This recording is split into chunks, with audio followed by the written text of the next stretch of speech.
Up until a few weeks ago, my life in Dubai was completely stable, and now I'm basically starting from scratch. Obviously, there's been a lot of unrest and instability in the region, and I guess this is how it's impacting me. And for the last 10 days or so, I've been thinking the thoughts, feeling the feels, trying to figure it out, and I guess this is the video diary that goes along with that. So here's the situation. The war started on February 28th. By the very next day, we could already feel the impact of the situation. I worked in hospitality. We were definitely the first and hardest hit industry here in Dubai, followed by, and I guess in conjunction with, hotels. Immediately, we could see that people were going home, tourists were going home, people didn't want to stay. We also saw people that lived here were staying home, people didn't want to go out because of the uncertainty. Immediately, drastically, we saw reduced business. So for the first couple of weeks, we did what we could. I went to work, I did my job the best that I could, and we would cut things here and we would cut things there, and it seemed like we were going to manage. And then a couple of weeks later, I got a phone call saying, you're being forced on unpaid leave. So technically, I haven't been laid off. I still have the job. I'm still employed by the company, but for the foreseeable future, I'm not working, I'm not being paid, and I don't know when I'm gonna be brought back. And the annoying part is that it kind of all aligns with what I wanted to do eventually anyways. I have been planning sabbatical for months and months now. Like, it wasn't planned out, but it was in the back of my mind that I knew I didn't want to stay there. I knew that there was something coming next sometime soon. But to be forced into this situation is a much different feeling. When you are planning a sabbatical, you have a certain budget in mind, you have a certain timeline in mind, and none of that aligns with what's happening right now. So in the last 10 days or so, I have had about 1 million different plans. The first one was to go on that sabbatical.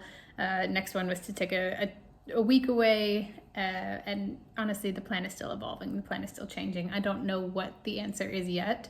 And it's pretty uncomfortable trying to sit and figure it out because my partner is still working, which is I'm so thankful for. My partner is still working, so I have a lot of time to myself at home, and I'm trying not to get sucked into the content bubble of just consuming Netflix and YouTube and whatever.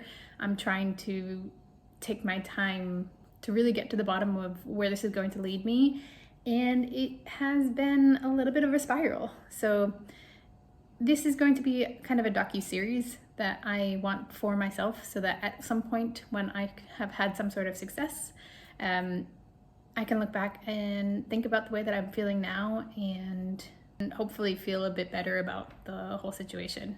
I'm trying to take it as it's a sign. The universe is speaking to you and this is why it's happening. So hopefully that optimism works out for me.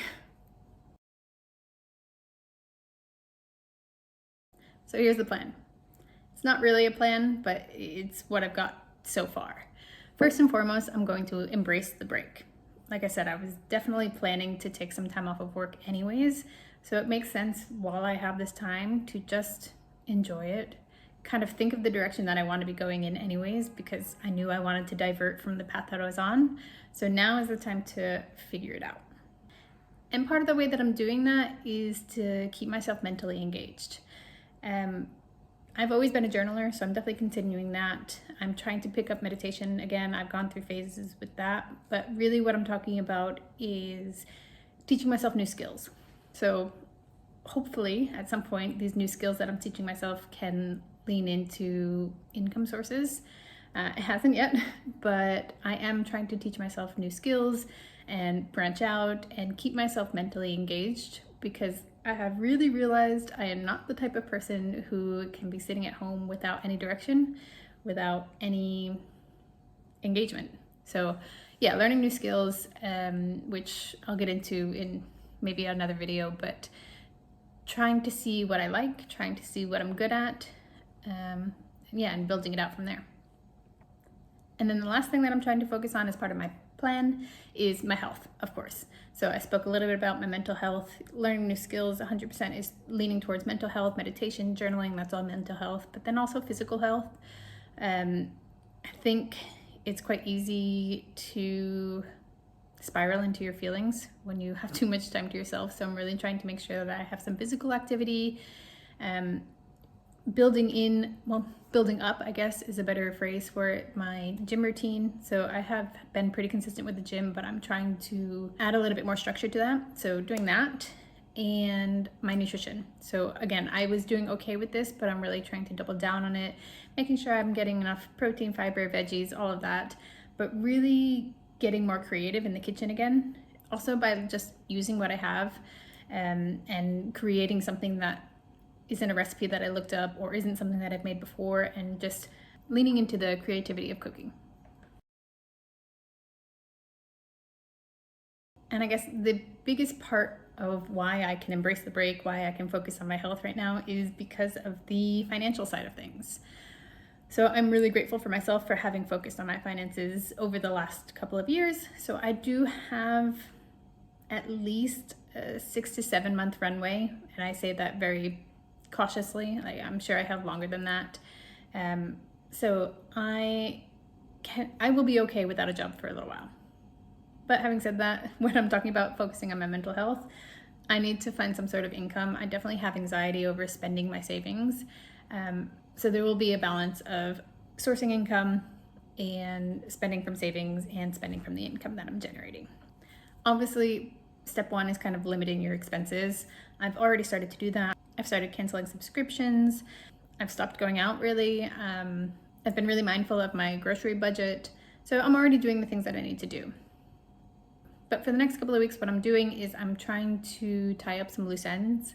I have a few things that have been ongoing that are almost finished, that I need to just finish up so it's not kind of sitting in the back of my brain.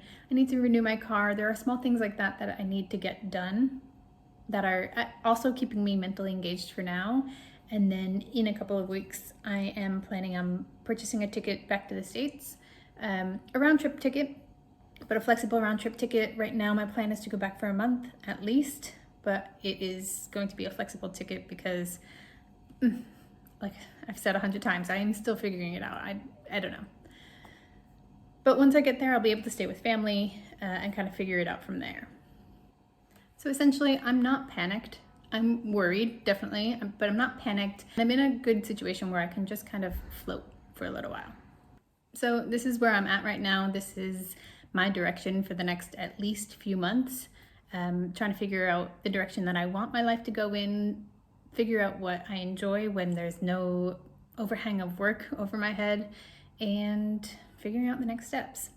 So if you're in a similar place, or if you just want to see me go through this journey, I'd love for you to subscribe. I'd love to connect with you down in the comments, and I will see you in the next one.